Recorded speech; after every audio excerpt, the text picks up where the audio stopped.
La France, quelle institution mettre en place pour représenter les citoyens français de confession musulmane? Le messager d'Allah, Mohammed, paix et lumière sur lui, confie aux scribes, aux copistes, le soin de rédiger les écritures du Coran.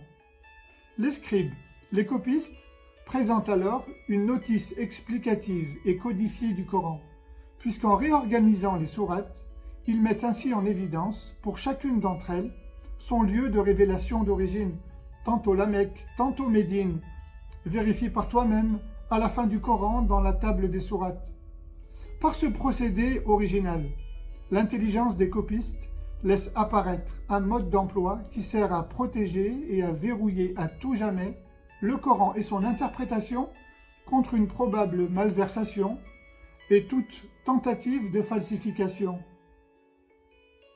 En agissant de cette manière, les scribes, les copistes, s'assurent de ne commettre aucune erreur ni aucun oubli. Les scribes, les copistes, détiennent ainsi la version originale et intégrale du message.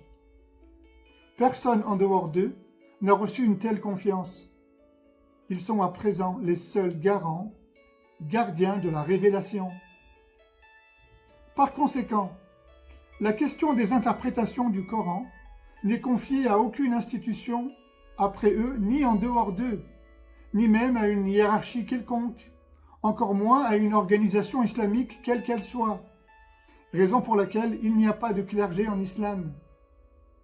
Finalement, seul compte la bonne approche, la bonne lecture, la bonne compréhension des textes, en respectant et conformément au mode d'emploi de lecture que nous livrent les scribes, les copistes, bien avant nous. Le savais-tu ?